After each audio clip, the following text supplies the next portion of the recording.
Got it. Hello, everyone. I think we're live. Forgive me if I'm not. We had some technical difficulties, but I think we should be good to go. Is this everybody? I think we're in there. All right, I think we're in. Hi. Good afternoon. Boy, oh boy, if these days aren't taking us outside our comfort zones. Yeah. It can be rough. How's everybody doing, though? I mean, wow. It feels like a year since we were last together. And I apologize if you tried to visit via Twitter and weren't able to. We'll try to get that up and running. My whole team is practicing social distancing right now. And although I tend to make things look very polished when we're out in the world, that's because I'm surrounded by an amazing team. My podcast producer, communications manager, designers, and producers of all sorts of the content that you see. So thanks for your patience as we got this up and running. And I just wanted to check in with you as an extrovert who's spent the last, it's been since April, May in the planning stages, and July since we went live with the Sarah 2020 campaign. I've been out in the world with you day in and day out, and I feel a little bit disconnected from y'all, and I hope that you're doing well. I hope that you're feeling somewhat rested, even despite the challenges that we're facing. I know that many of you are struggling right now, and I wanted to touch in with you about that. Forgive me if I get a little upset, choke up a little bit. The restaurant that I founded 14 years ago, over 14 years ago now, they're closing down, and there are people moving things in and out of the freezer and the garage, and we're trying to get the leftover food to people who need it. But that's something that my family is personally struggling with. I no longer own or run the restaurant anymore, but it's still my daughter's job and my ex-husband's job. And so everyone over here is really hurting. And I know that my neighbors are hurting as well. My next door neighbor is a bartender, and he was laid off from his job. He joked around that he tested negative for JOB, which is kind of our joke on the block as people are losing their jobs. Fortunately, majority of us are fortunate to be homeowners, and so we're not facing the rental struggle that so many people are facing. But I did rent recently, and I know that that is an additional burden for many of you who are watching this right now, and how the challenges that we're facing in terms of what does it mean when you don't have income coming in and you don't even have the protection of a mortgage payment that can go 60, even 90 days late. What does that 30-day window mean for you, and the stressors in addition to all of the trauma? I just want to know that I'm feeling that with you, and we're working hard from the community activism side. I've seen so many efforts underway to protect you, and so thank you for just staying in it and staying optimistic and staying connected to each other. I want to apologize. It's difficult for me to do ASL interpretation when I'm doing this live, and we did have a platform set up for live transcription when we were going to use the Twitter feed, but there were some challenges with my Android phone, and my millennials, our staff, are mocking me mercilessly for it. But the transcription is being taken as we go along, and so I want you to know that that's underway, and we will have that up shortly. And I just double checking that that's happening. Make sure that we're live on that. So the transcription is underway, and we'll post that right after this broadcast. It'll take us a couple minutes to clean it up, but I want you to know that we are going to try to make these increasingly accessible, and hopefully when I connect with you via video in the future, the transcription window will be right here so you can read in real time.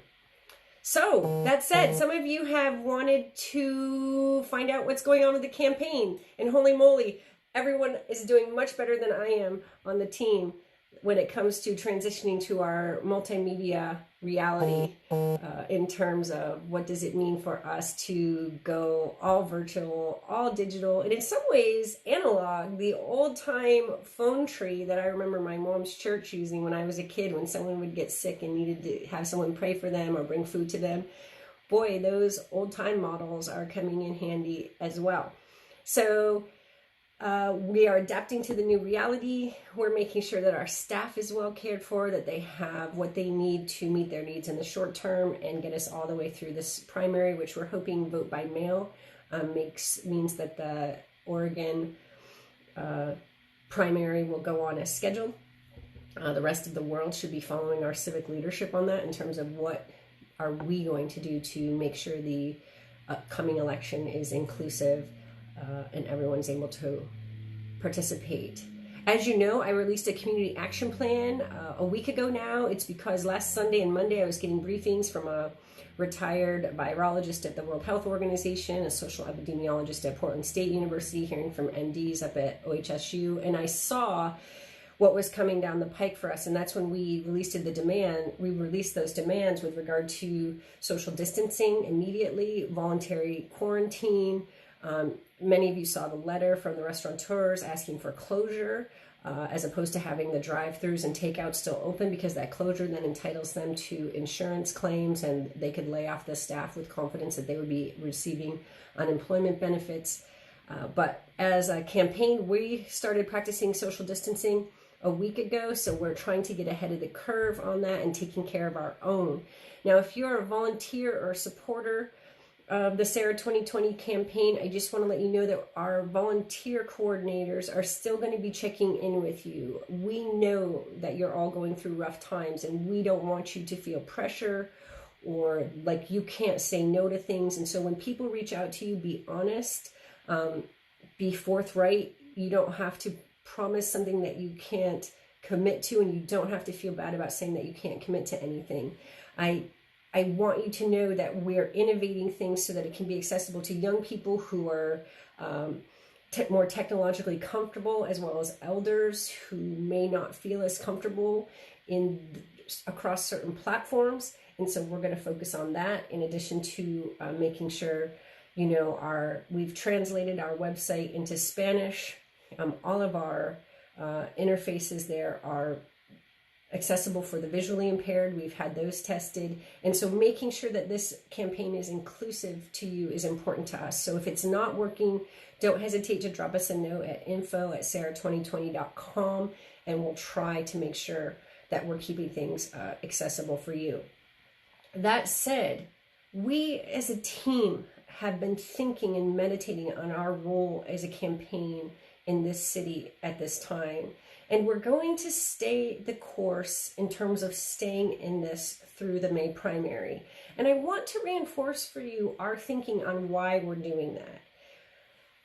We started this campaign for an important reason. It wasn't to accumulate power for any single individual. It wasn't about material accumulation or wealth building for any particular industry or sector. It was really about this notion that the transformative policymaking that we need to address our most pressing problems, climate chaos, affordability, racial inequality, and as we're seeing now, disaster preparedness and resiliency, that none of the work that we need to do is possible under the status quo leadership. And I think the responses in some ways that many of us are dissatisfied with are a product of this.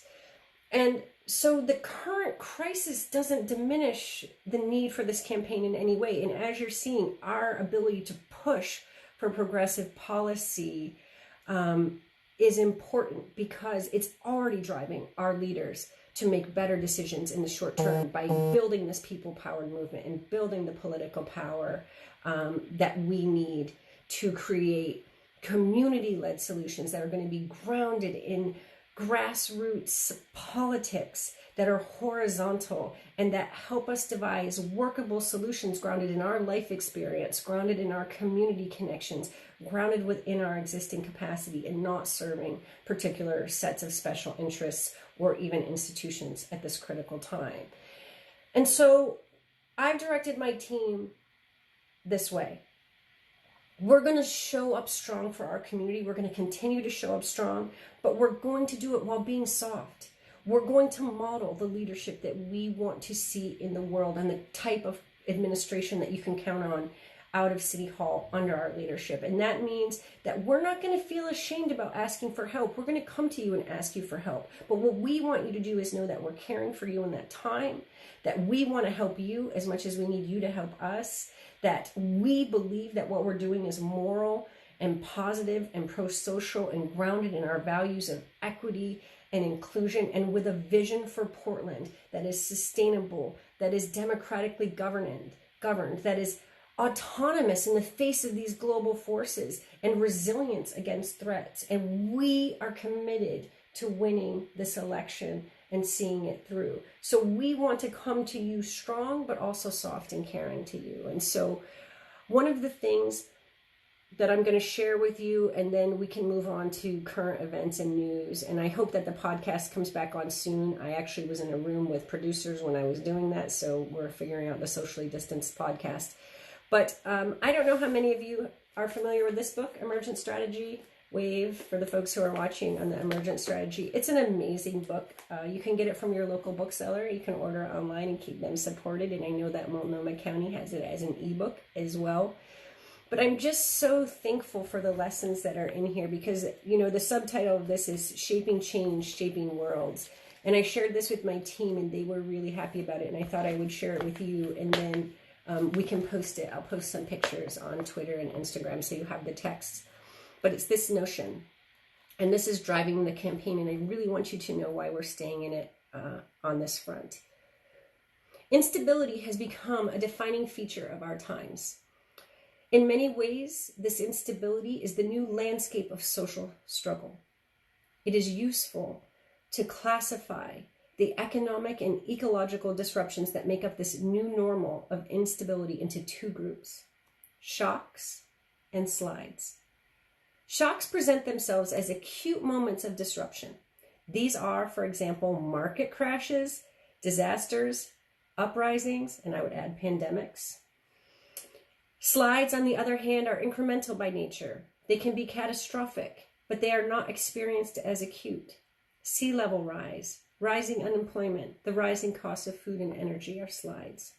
And while they share a set of root causes, the scale, pace, and implications of shocks and slides differ, and therefore require different responses by social movements.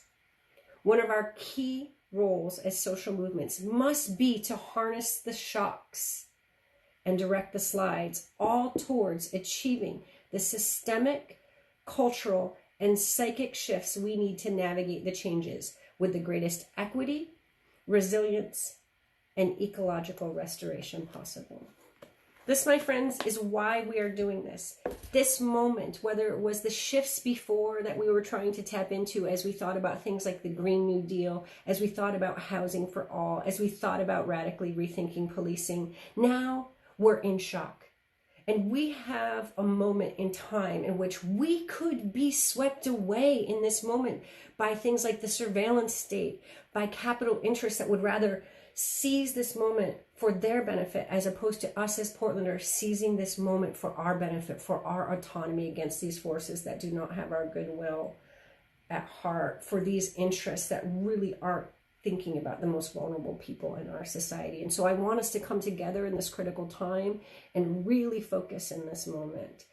And from there, I want to transition because I know that many of you maybe alongside me watched the press conference with Dr. Vines from the Health Authority and Multnomah County Chair Deborah Kafoury and Portland Mayor Ted Wheeler. And there were some scary points in there, and there were some points of optimism. And I think it's a little frustrating when we understand the global forces like supply chains that are keeping us in shortages of the medical equipment and protective gear that we need. And at the same time, I want to resist this notion that unity means that we don't criticize the government ever in these moments. There was some mobilization suggested of public facilities for additional shelter beds, especially supported by people who were positive and negative mention of Wapato without a clear directive in terms of where we're going to go on that, but maybe something good will happen with that after all. Yeah, someone is asking, can you ask questions? Let me get through kind of my list of things to do and save the question for 5 minutes, and I'd be happy to take questions. It's fine. A moratorium on rental evictions in Multnomah County, working with the state courts and the sheriff's office. Woohoo! And especially to all the activists who worked on making that possible. I know Portland DSA was in there, and Portland Tenants United, and City Commissioner Chloe Udaly were all on board with that. So thanks for pressing that. We had word that there's $100,000 in assistant grants to Jade District businesses via Prosper Portland. It's not clear to me at this time whether that is a new revenue stream or $100,000 that the Jade District was already entitled to. I don't know. I haven't had a chance to look into that, but I hope some of our reporters in the field and our folks out there are looking at that and figuring out how we can get more immediate assistance to our small businesses. But that said, there were some pretty big downsides for me in that press conference. And I don't want people to think that I'm being disunified by pointing them out, but we have to push harder, faster, better at this critical time. We can't be doing less than our neighbors, especially given our scale. We should be doing more. And so $100,000 to J District is a drop in the noodle bowl, if you will, in terms of the business assistance that we need. I'm watching, my neighborhood is filled with working class people, small business owners, and people who work at small businesses. And what are they supposed to do? I mean, talking about a task force on economic impacts, there's no small business owner that I talk to cares about that task force on economic impacts. I'm watching as food is coming into my driveway right now from a business that could potentially close, and there's no number for that business owner to call. There's no place for him to get help in the city. For City of Portland, his city, to whom he pays his business taxes, where's the support for them? Where's the understanding, too, that there's capacity out in the community to work on these things?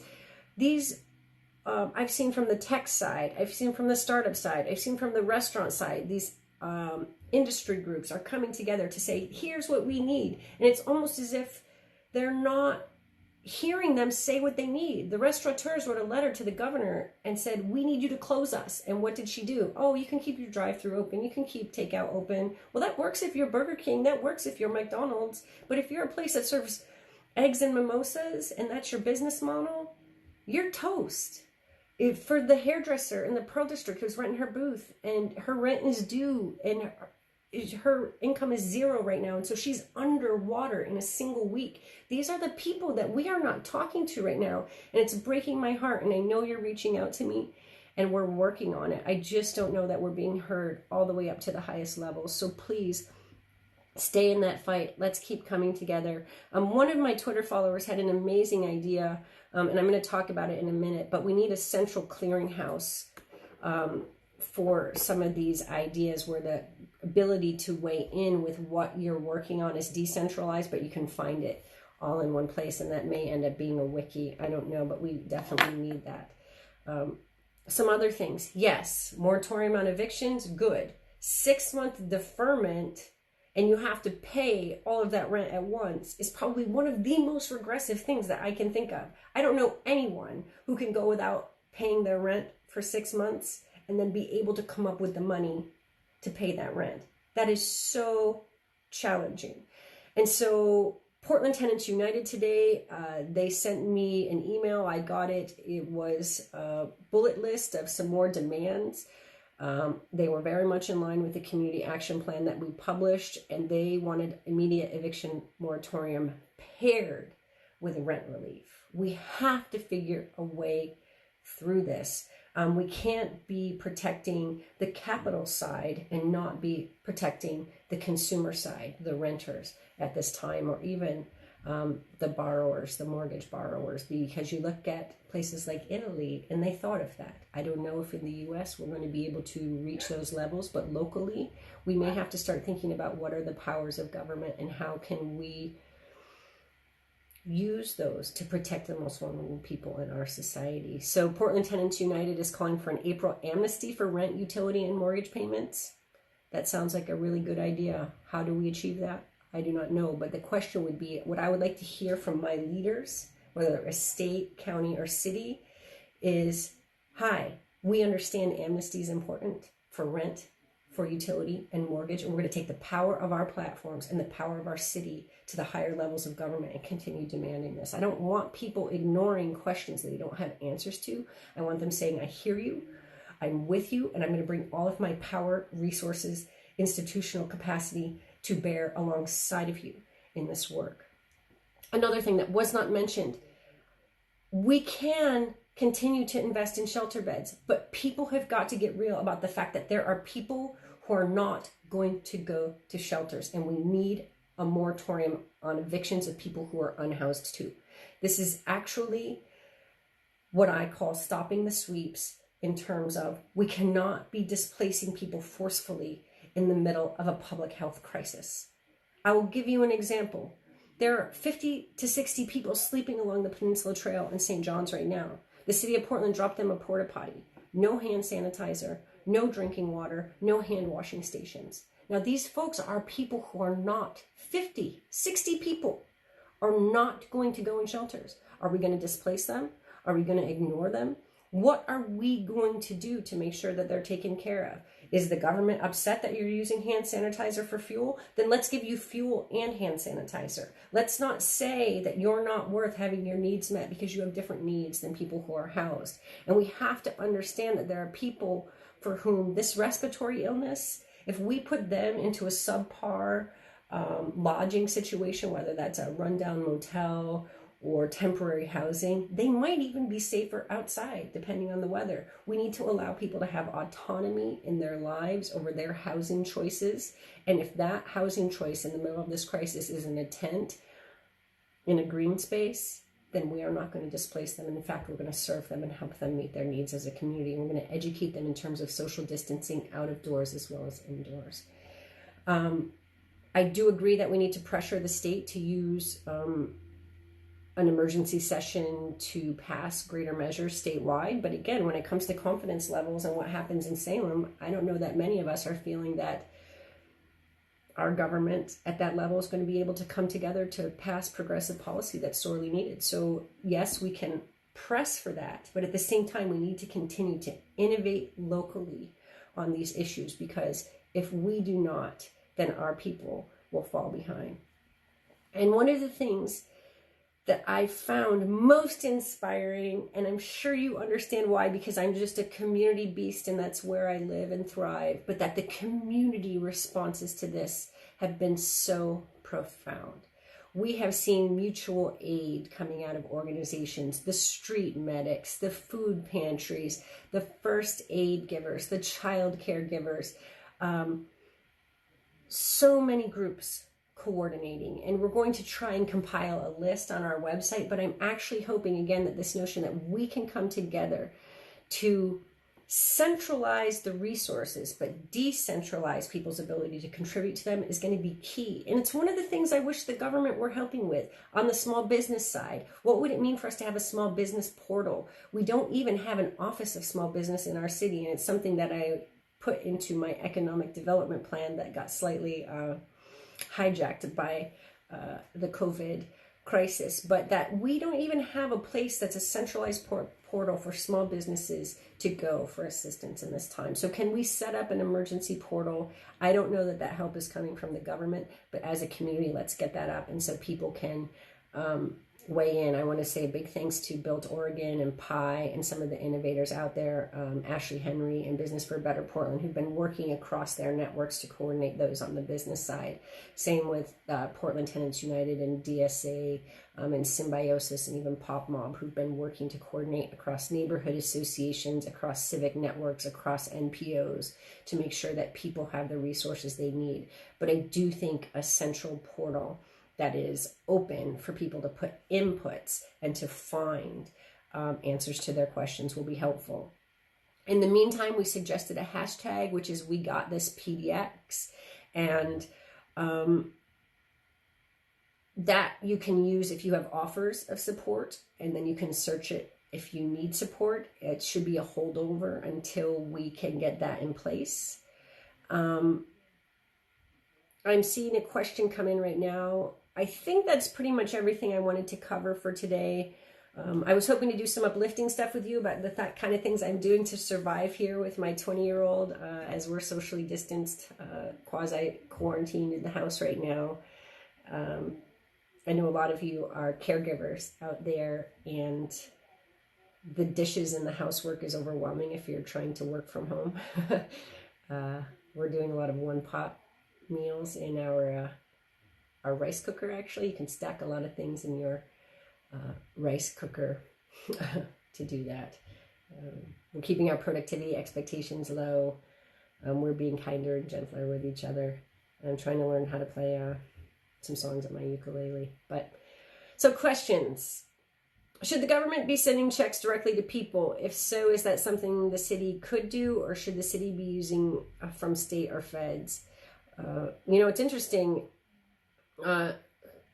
Who would have known Andrew Yang, right, with UBI would have been so prescient in his run.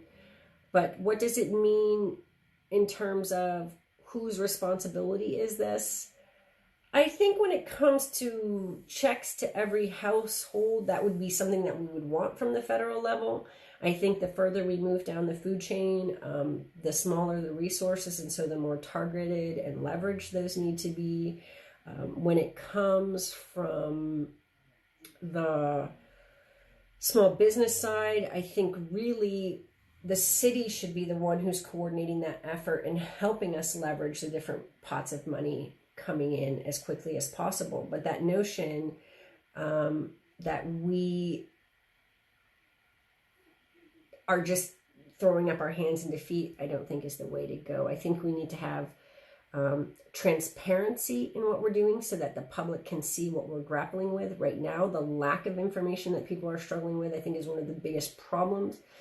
The fact that there's no number to call. Who do I ask about this? And,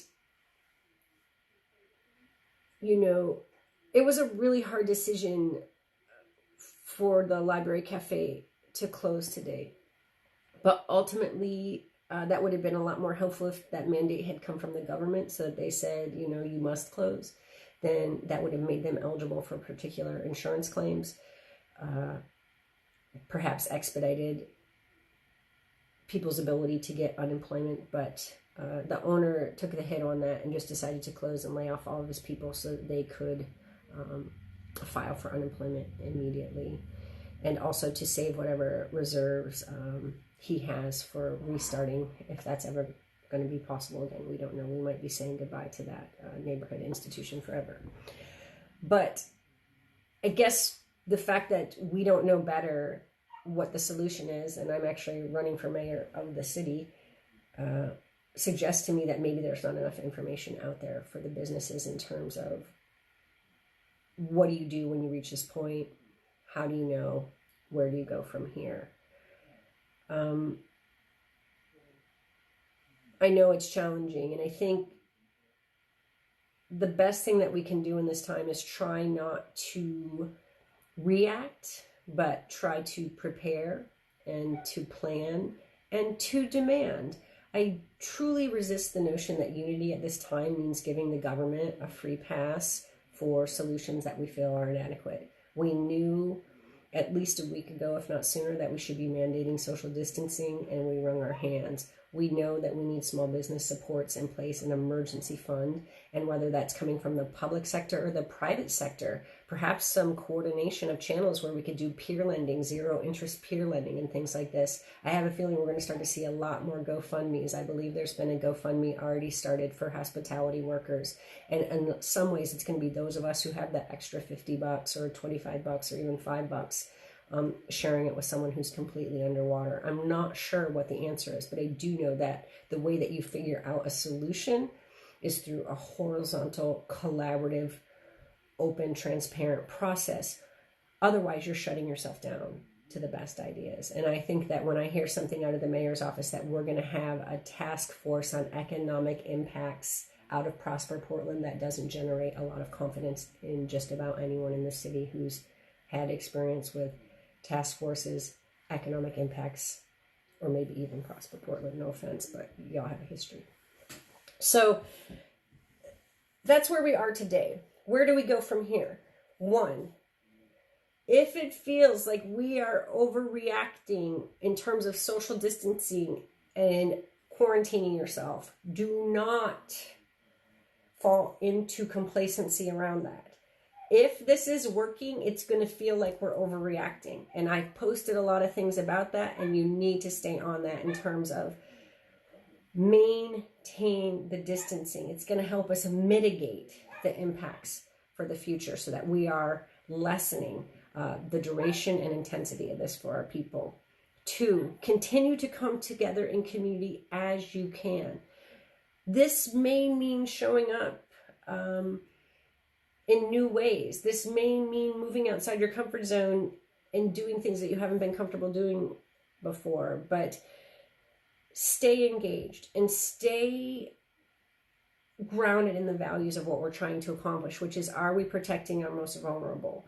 Are we creating policy that sustains us for the future? An eviction moratorium is fine. Forcing people to then go underwater 6 months from now because we haven't figured out what they're going to do in that 6 months. I could not personally pay 6 months of my mortgage right now. I can barely pay one at a time.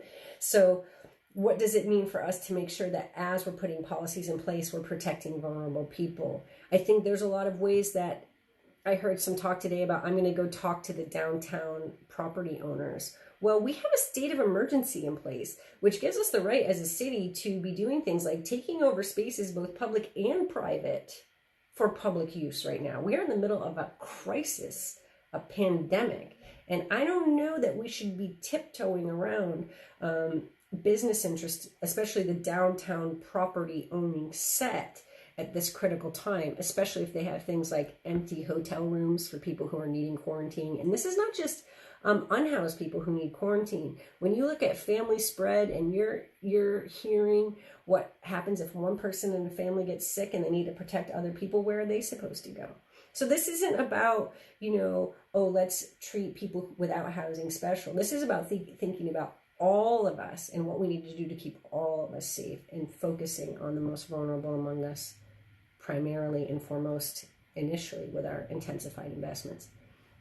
So keep that push on, stay connected. And again, this notion of contributing to the centralized good on the community side, I think is going to be important. I'm not sure what those supports are going to look like, but I do think that if we do have to do peer lending, lease deferments, we cannot just trust that the private sector is going to show up for us. What we need to do is issue ordinances and resolutions, making sure that jurisdictions are forcing the private sector to step up, because they have been benefiting from the place that we have made from some time. And so it is their time now to contribute to that, even as the small people are struggling. With that, I'll be doing more of these. We're going to be doing a lot of different formats. This is more my Kitchen Confidential style interface, with a hat tip to Anthony Bourdain, rest in peace. But I'll be trying to check in with you. I'll obviously be on my Twitter. You can follow our channels. So at sarah2020.com, everything's there pretty decentralized, but there's Instagram and there's Facebook and there's the campaign Twitter and there's my personal Twitter. We're going to be doing some virtual town halls. The whole house party model is going to be going virtual, so you can find out ways, if you didn't really feel like having 20 of us in your living room to clean and feed us, there's some ways that you can host those virtually. Some of the televised debates may go on because we just won't have an audience. We'll be like the NBA, right? Just dunking on each other, but without an audience in front of us. And just generally staying in touch. If you want to engage, if you have questions, hit me up at info@sarah2020.com. I'll do my best to answer them. And I guess maybe send me $5 if you don't want me to play my ukulele on Twitter. We are going to need your support to get over the finish line. Our grassroots campaign is really grounded in voter contact. And so if we can't talk with you face to face, if we can't connect with you over a social event, if we can't knock on your doors, then we're going to need you on the phones and on the social media and with us in these networks, making sure that we are growing this movement by tens of thousands in the next 2 months before the May 19th primary. And with that, I'll stop talking. I wish you well. Please get rest, drink plenty of water. Visit sarah2020.com and throw us $5 that turns into $35 through the publicly financed elections program if you can. Make sure you're signed up to put your lawn sign out, whether you live on a busy street or not. All the travel patterns are changing. And sarah2020.com/volunteer to be a part of those phone banks and phone trees and email threads and postcard sending and letter folding and all the other things that we need to do. Thank you very much. I absolutely adore you and I miss you terribly. Being in isolation doesn't work that well for me. But thank you so much for tuning in, and I'll look forward to talking with you next time. Bye-bye. I hope someone can tell me how to turn this off too now.